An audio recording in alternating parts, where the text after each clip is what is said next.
The Yellow Wallpaper by Charlotte Perkins Gilman. It is very seldom that mere ordinary people like John and myself secure ancestral halls for the summer. A colonial mansion, a hereditary estate, I would say a haunted house, and reach the height of romantic felicity, but that would be asking too much of fate.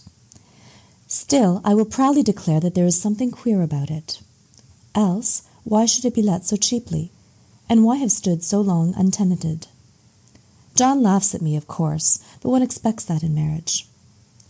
John is practical in the extreme.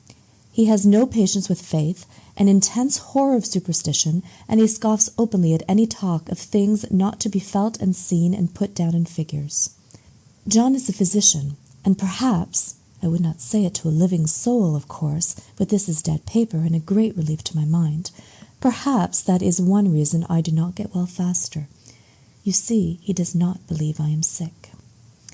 And what can one do? If a physician of high standing and one's own husband assures friends and relatives that there is really nothing the matter with one but temporary nervous depression, a slight hysterical tendency, what's one to do? My brother is also a physician, and also of high standing, and he says the same thing. So I take phosphates or phosphites, whichever it is, and tonics, and journeys, and air, and exercise, and am absolutely forbidden to work until I am well again. Personally, I disagree with their ideas. Personally, I believe that congenial work with excitement and change would do me good. But what is one to do?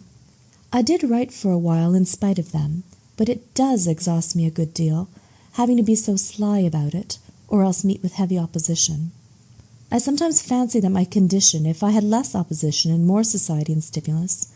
But John says the very worst thing I can do is to think about my condition, and I confess it always makes me feel bad. So I will let it alone and talk about the house. The most beautiful place. It is quite alone, standing well back from the road, quite 3 miles from the village.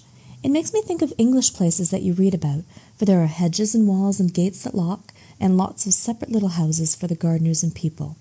There is a delicious garden. I never saw such a garden, large and shady, full of box-bordered paths, and lined with long, grape-covered arbors with seats under them. There were greenhouses, too, but they are all broken now. There was some legal trouble, I believe, something about the heirs and co-heirs. Anyhow, the place has been empty for years. That spoils my ghostliness, I'm afraid, but I don't care. There's something strange about the house. I can feel it. I even said so to John one moonlight evening, but he said what I felt was a draught and shut the window.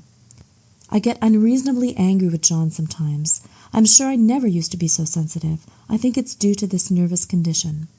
But John says if I feel so, I shall neglect proper self-control, so I take pains to control myself, before him at least, and that makes me very tired.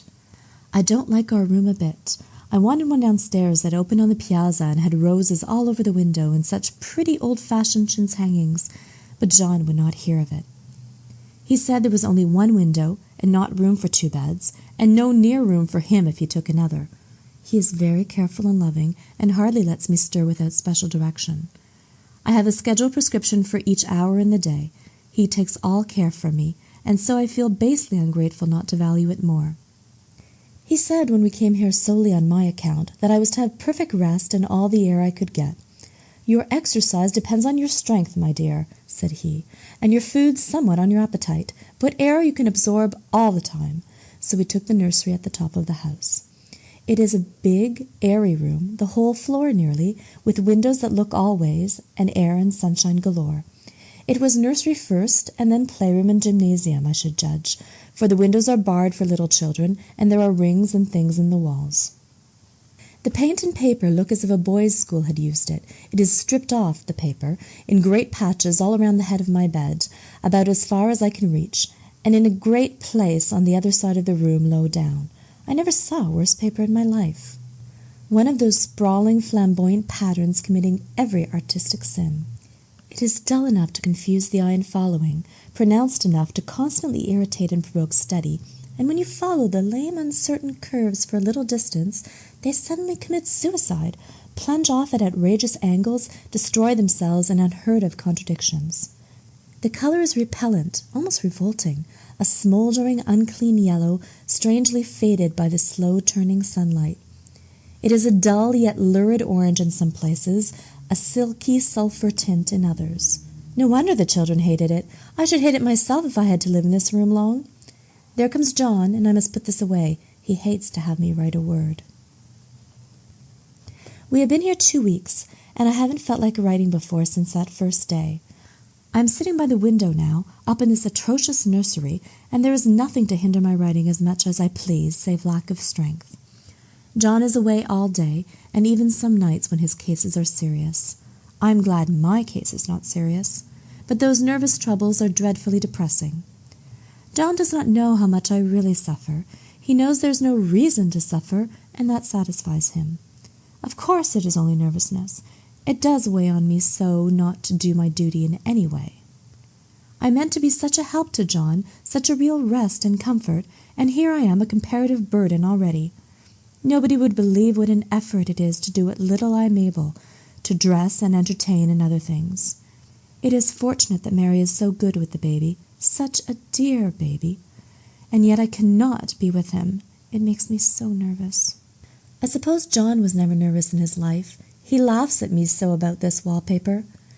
At first he meant to repaper the room, but afterwards he said I was letting it get the better of me, and that nothing was worse for a nervous patient than to give way to such fancies. He said that after the wallpaper was changed it would be the heavy bedstead, then the barred windows, and then that gate at the head of the stairs, and so on. You know the place is doing you good, he said, and really, dear, I don't care to renovate the house just for a 3 months' rental. Then do let us go downstairs, I said. There's such pretty rooms there. Then he took me in his arms and called me a blessed little goose, and said he would go down to the cellar if I wished, and have it whitewashed into the bargain. But he is right enough about the beds and windows and things. It is an airy and comfortable room as any one need wish, and of course I would not be so silly as to make him uncomfortable just for a whim. I'm really getting quite fond of the big room, all but that horrid wallpaper. Out of one window I can see the garden, those mysterious deep-shaded arbors, the riotous old-fashioned flowers, and bushes and gnarly trees. Out of another I get a lovely view of the bay and a little private wharf belonging to the estate. There is a beautiful shaded lane that runs down there from the house. I always fancy I see people walking in these numerous paths and arbors, but John has cautioned me not to give way to fancy in the least.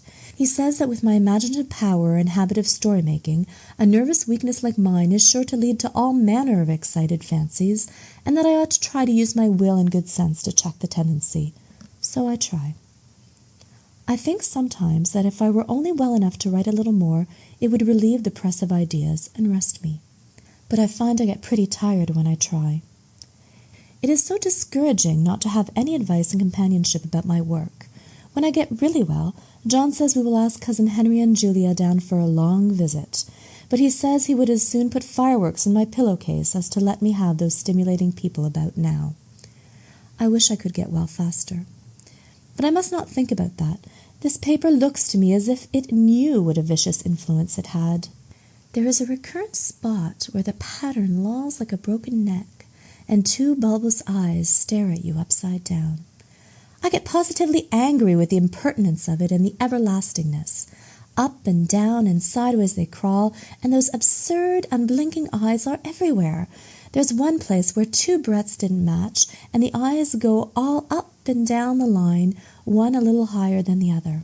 I never saw so much expression in an inanimate thing before, and we all know how much expression they have.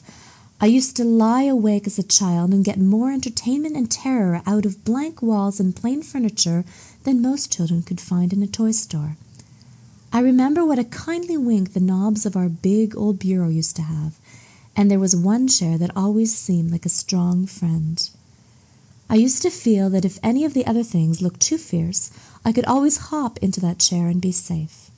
The furniture in this room is no worse than inharmonious, however, for we had to bring it all from downstairs. I suppose when this was used as a playroom, they had to take the nursery things out, and no wonder. I never saw such ravages as the children have made here. The wallpaper, as I said before, is torn off in spots, and it sticketh closer than a brother. They must have had perseverance as well as hatred.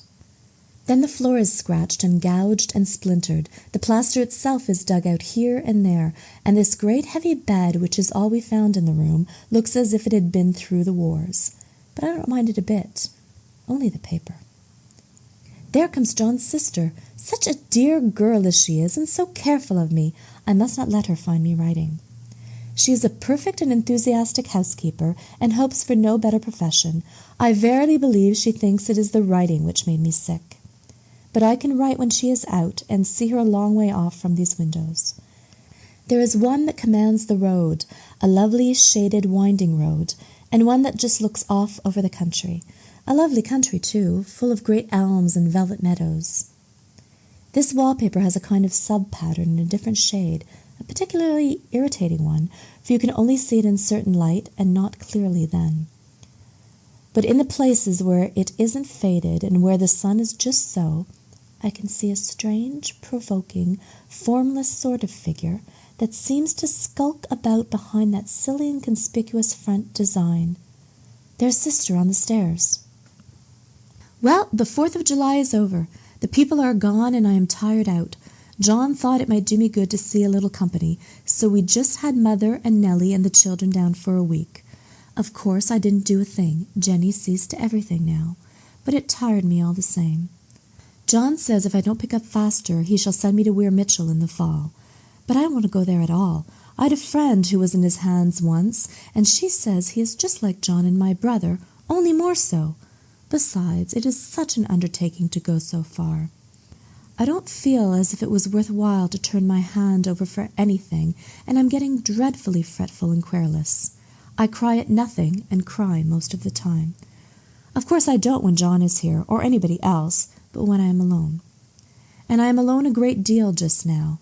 John is kept in town very often by serious cases, and Jenny is good and lets me alone when I want her to.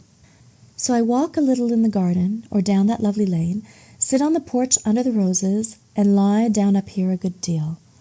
I'm getting fond of the room in spite of the wallpaper, perhaps because of the wallpaper. It dwells in my mind so. I lie here on this great immovable bed. It is nailed down, I believe, and follow that pattern about by the hour. It is as good as gymnastics, I assure you. I start, we'll say, at the bottom, down in the corner over there where it has not been touched, and I determine for the 1000th time that I will follow that pointless pattern to some sort of conclusion. I know a little of the principle of design, and I know this thing was not arranged on any laws of radiation or alternation or repetition or symmetry or anything else that I ever heard of. It is repeated, of course, by the breaths, but not otherwise.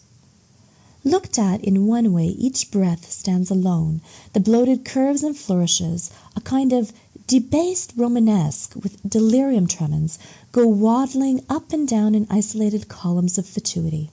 But, on the other hand, they connect diagonally, and the sprawling outlines run off in great slanting waves of optic horror, like a lot of wallowing seaweeds in full chase.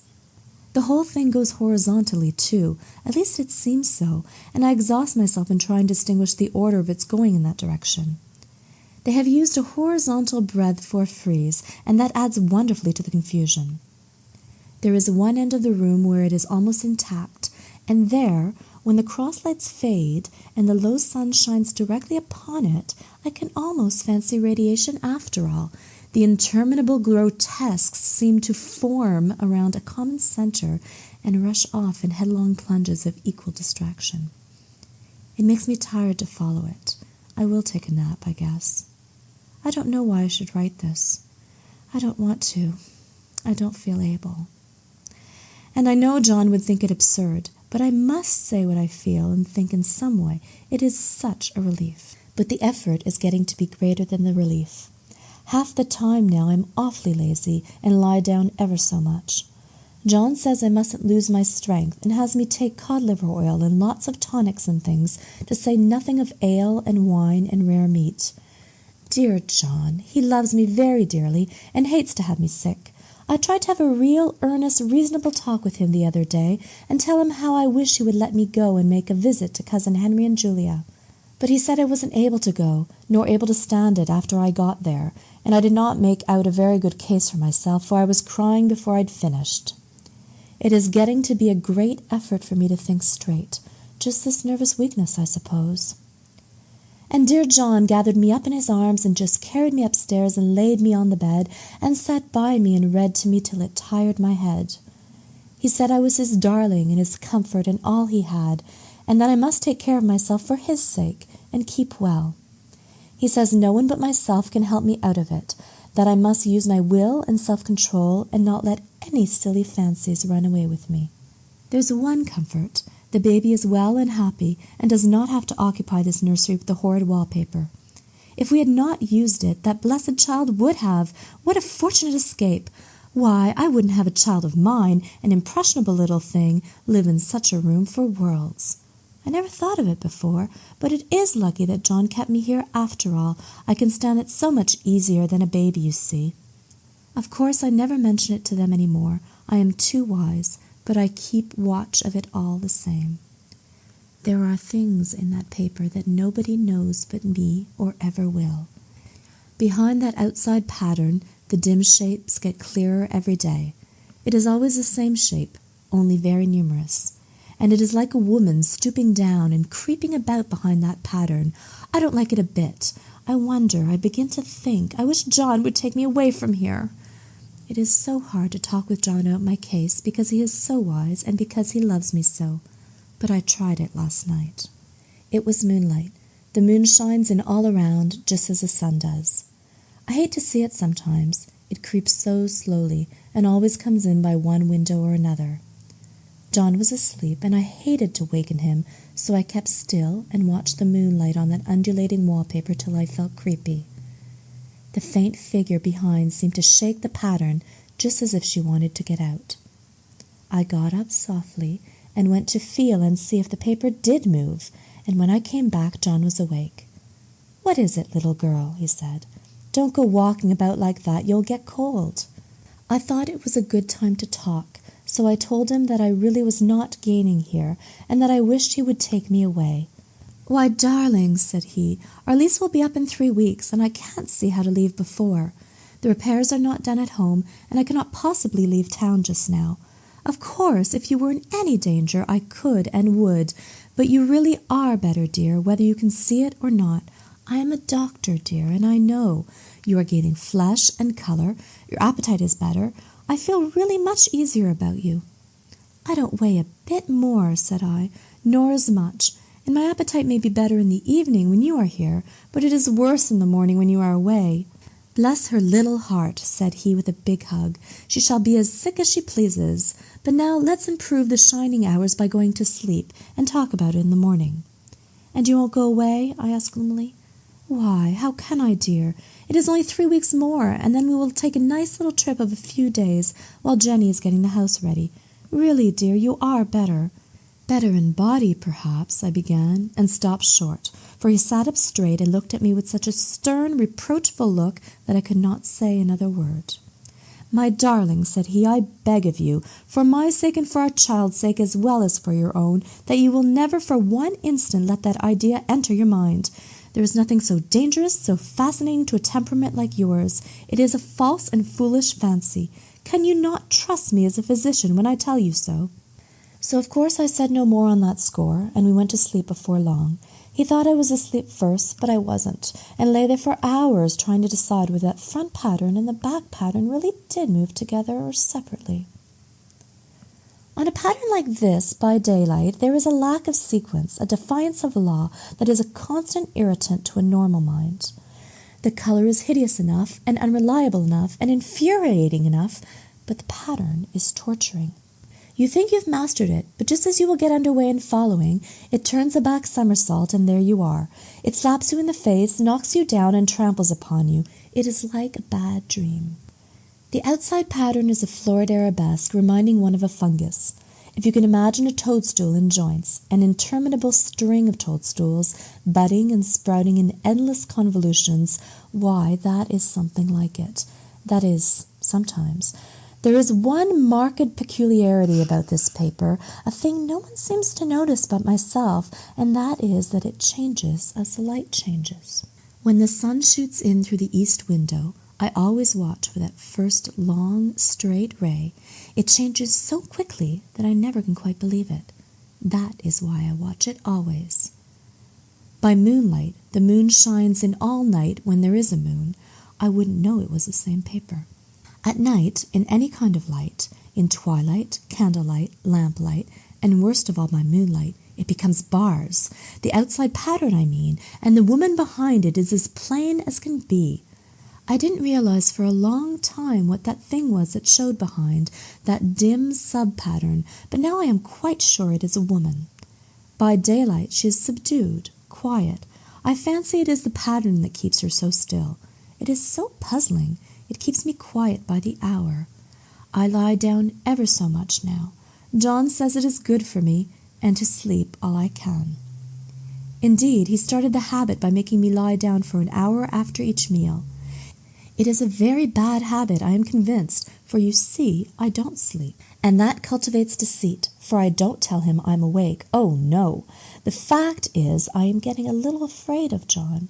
He seems very queer sometimes, and even Jenny has an inexplicable look. It strikes me occasionally, just as a scientific hypothesis, that perhaps it is the paper.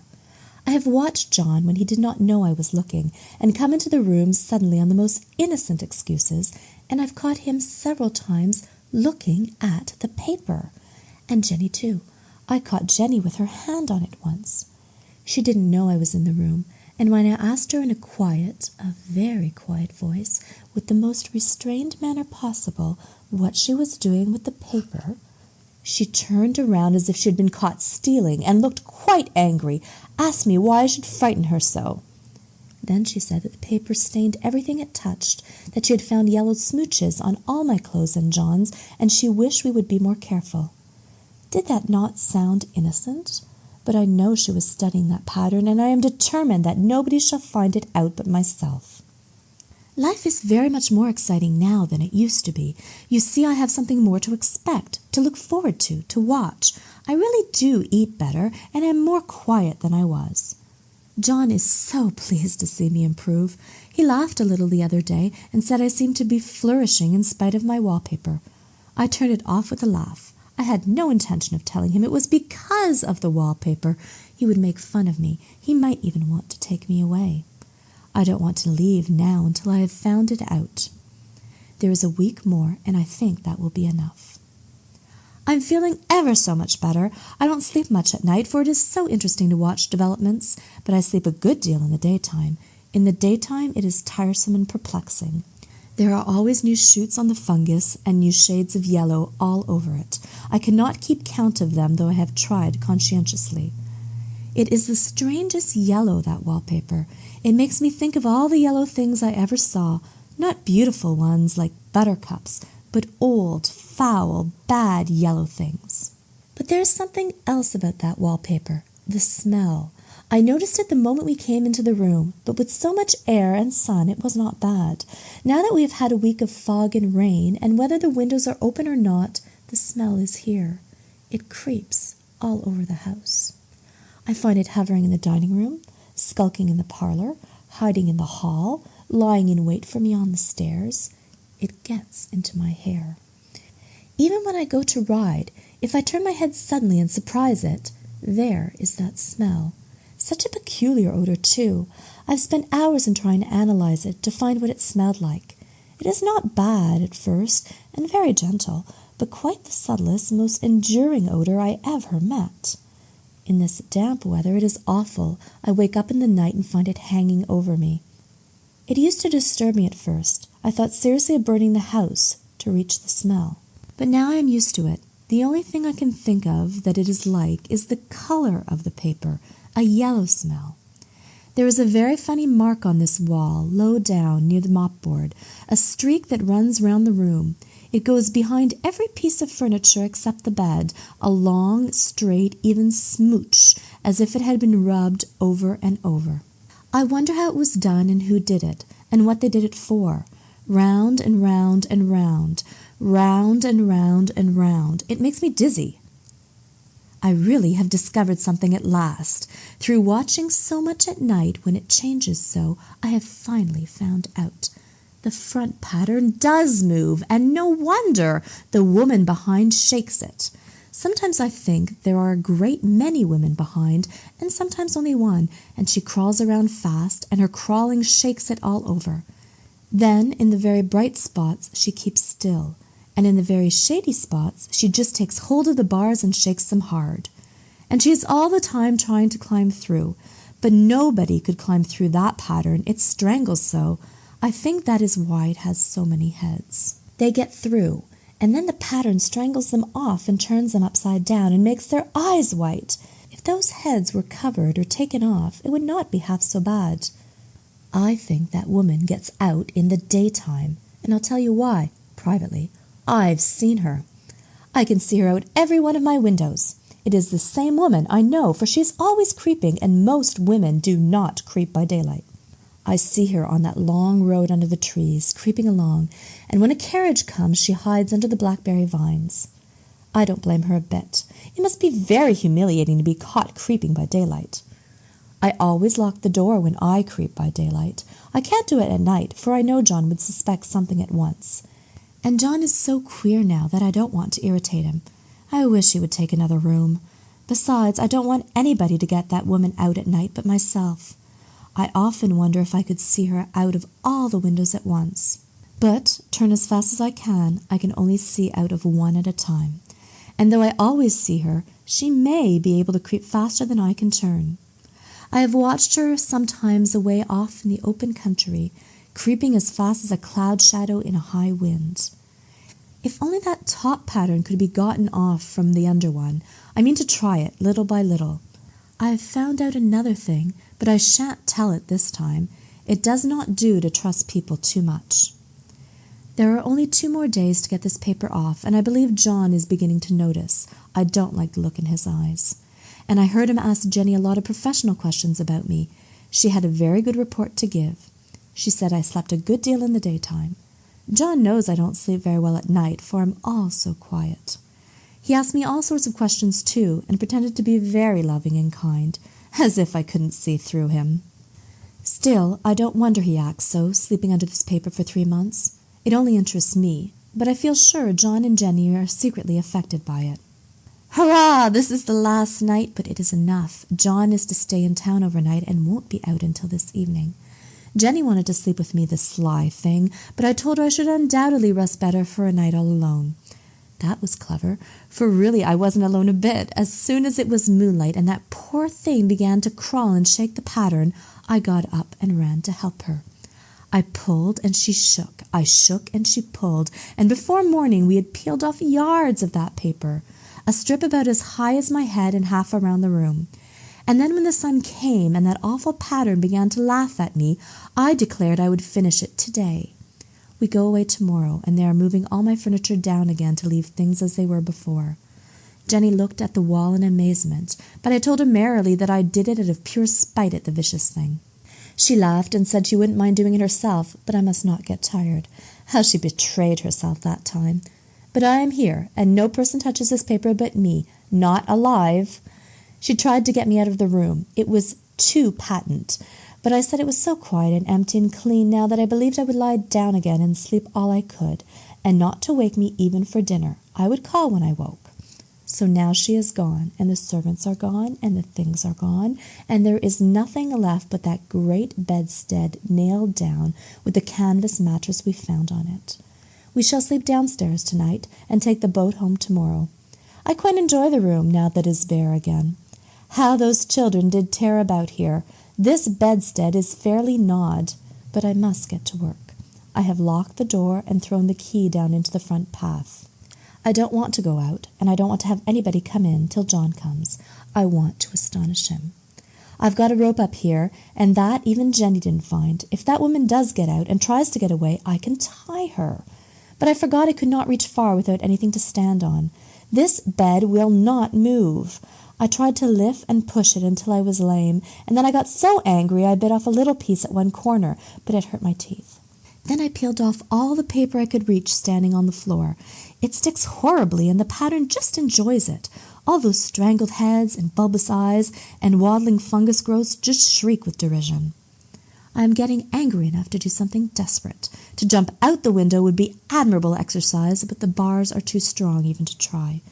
Besides, I wouldn't do it. Of course not. I know well enough that a step like that is improper and might be misconstrued. I don't want to look out the windows even. There are so many of those creeping women, and they creep so fast. I wonder if they all come out of the wallpaper as I did. But I am securely fastened now by my well-hidden rope. You don't get me out in the road there. I suppose I shall have to go back behind the pattern when it comes night, and that is hard.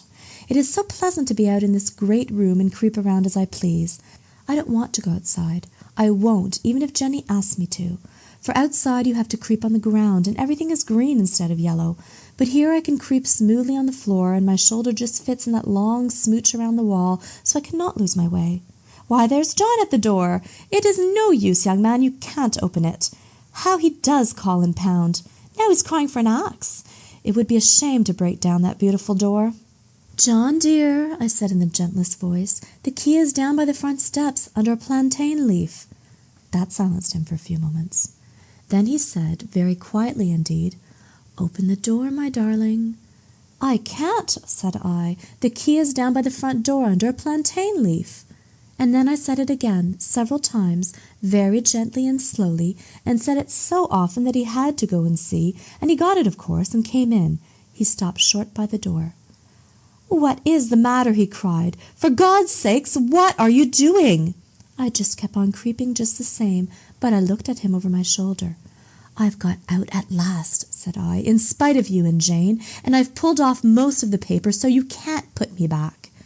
Now why should that man have fainted? But he did, and right across my path by the wall, so that I had to creep over him every time."